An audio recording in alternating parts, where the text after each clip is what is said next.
Hello friends, if you're new, welcome to my channel. How about going down, hitting the subscribe button and ringing the bell so you don't miss any episodes. For my fans and subscribers, welcome back. Thank you for the patronage. Today I'm going to talk about the witch hysteria time forgot. What if I told you that there was witch hysteria in the New World before Salem? That's right, people. There was a witch hunt in the New World before the Salem Witchcraft Trials. This is the witch hysteria time forgot, and I'm going to tell you, maybe not all about it, but enough about it. Not much else I need to say. Let's get on with the video. The American colonies conducted witchcraft trials in the 17th century.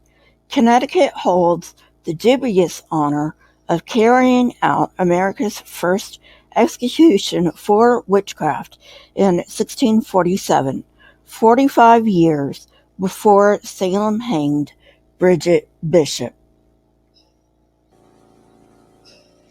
The Connecticut witch hysteria spanned several decades as opposed to Salem's 7 months, and ultimately, proportionately, that witch hunt was deadlier, having 11 out of 34 people executed.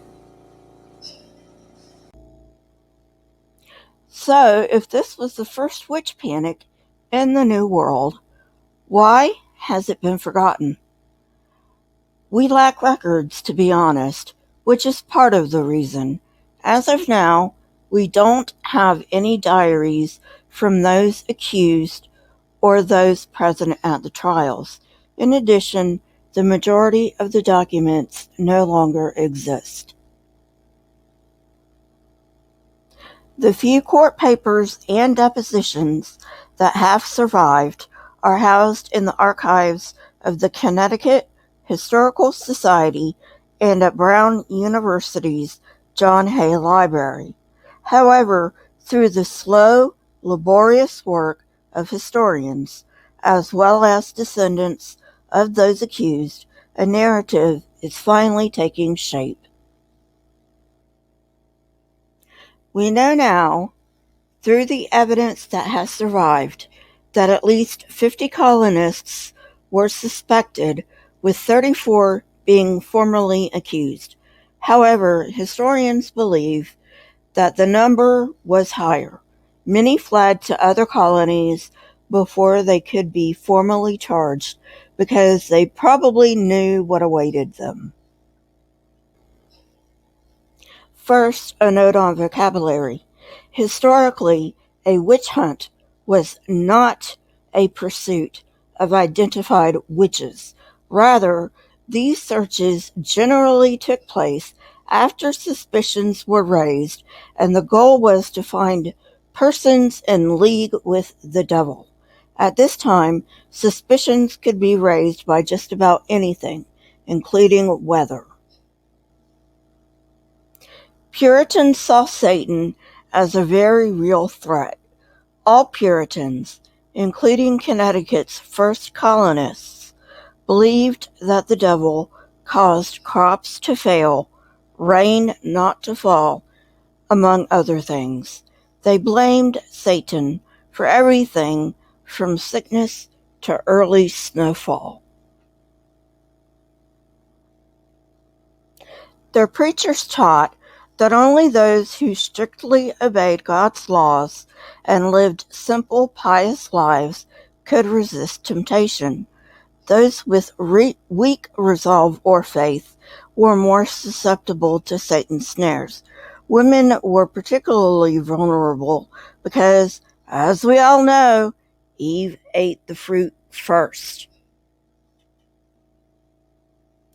Anthropologists know that almost all cultures feared witchcraft. In England, when the Puritans left, witch hunts were common and believed to be necessary in order to protect good, faithful people.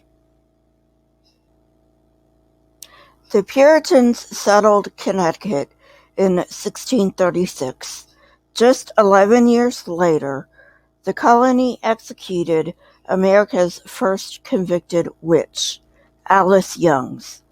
No record exists of her life, indictment, trial, and execution. She would have been lost to time had it not been for John Winthrop.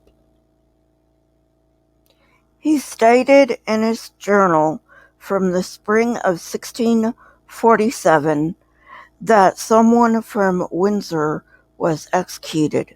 We did not even know her name until 1904, when historians found the diary of the second colonial town clerk of Windsor. John Winthrop, governor of the Massachusetts Bay Colony, had mentioned that one from Windsor was arraigned and executed in Hartford. Back then, the village of Hartford served as home to the particular court. This court convened every 3 months and tried all serious cases. Alice's trial and execution almost certainly took place here. Many believe that she was hanged at the location of today's Old State House, but most later hangings occurred by today's Dutch Point. In colonial times, it was important that others witnessed the hangings. It's unlikely that anyone was executed for witchcraft in Connecticut before Alice, since the colony had no capital laws prior to 1642, although due to lack of records, it is possible. Because we lack records, there are lots of questions, like how Alice was suspected of witchcraft in the first place. However, since there was not much systematic record-keeping at the time, unless we find forgotten diaries or papers, we will never know. We do know that, like in England, witchcraft was a capital offense in the American colonies, punishable by death if convicted.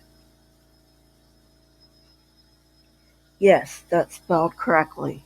The 12 capital laws of colonial Connecticut were based on literal interpretations of the Bible, with the number one offense being the worship of anything but God. The second capital offense was being a witch. People, this is the problem with literal interpretations of the Bible. According to European folklore, familiar spirits, or familiars, were demons that appeared in the form of common animals to carry out a witch's bidding and to act as a go-between for witches and supernatural evil entities like Satan. Examining accused witches physically was common. Among other marks, examiners would look for a quote-unquote witch's teat, from which people believed demons could feed. I suppose we can be grateful that burning at the stake was never enacted in the American colonies. No evidence can be found that any person accused of witchcraft in Connecticut was physically tortured like those in Europe, but psychological torture such as sleep deprivation, isolation, and intense psychological pressure were definitely used. In a handful of cases, the infamous water test was used. The accused would be bound and thrown into a lake or a river. If the suspect sank, it proved her innocence, but if she floated, she was pronounced guilty. Great! No way to get out of that one alive. The critical factor behind this hysteria was fear. In fact, fear was an inescapable part of life in early New England. Farming required people to work from dawn to dusk, while colonists ran the constant risk of losing goats to wildlife and crops to flooding. Flu and smallpox epidemics in 1647 and 1648 led to the deaths of many settlers. Then there were the Native Americans, who the colonists feared as much as Satan himself. The Pequot captured and killed 9 Wethersfield colonists in 1637. There was also a lot of religious dissent at this time, leading many colonists to demand ousting ministers, while other settlers called for relocation to Rhode Island, Massachusetts, and other colonies. Those who stayed were subjected to sermons on how suffering manifested God's anger. Puritans believed people were predestined to heaven or hell, so asking forgiveness or pleading for mercy was senseless. They also believed that there was no way of knowing who would become a witch and who wouldn't. Natives practicing what they believed to be sorcery only exacerbated their fears. One aspect of Puritan life that we would find intolerable today was that, in way of criminal charges, facts did not matter as much as emotion and imagination. Colonists were also encouraged to be busybodies and spy on their neighbors. Connecticut based their witchcraft guidelines on those created 400 years earlier in Europe, including, but not limited to, Common Report of the People, Notorious in Nature, testimony of a fellow witch at trial or death is grounds for examination, but not conviction. Also in the guidelines, we have if the suspect has devil marks and can't explain them. So I'm guessing birthmarks. And if someone is close to an accused witch. Wow, so if you're the sister of an accused witch, you can be accused too. That doesn't make any sense. Women were particularly vulnerable to this charge, as in Europe. People also tended to be middle-aged, with a low social position, outspoken, or contentious. How dare a woman speak her mind?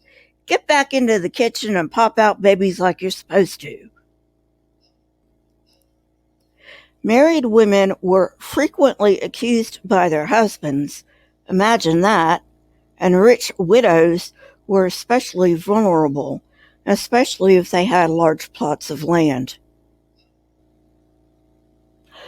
Well, friends, that's it for today. I hope you enjoyed it. I hope you especially enjoyed learning about the witch hysteria that time forgot. I believe it is important for us to remember these victims, and I think it's a timely subject with, the month of Halloween. There's more on the Connecticut Witch Trials to come. If you like this kind of content, hit the like button, press the subscribe button, and ring the bell so you don't miss anything. My Twitter, Discord, email, PayPal, and website are in the description, along with the source that I used for this episode. If you wish to contact me, Twitter is the best way, followed by email. Keep learning and searching for truth. Here are a few videos from my library. If you have not watched them yet, go ahead and watch them and tell me what you think. Until next time, friends, stay safe and goodbye.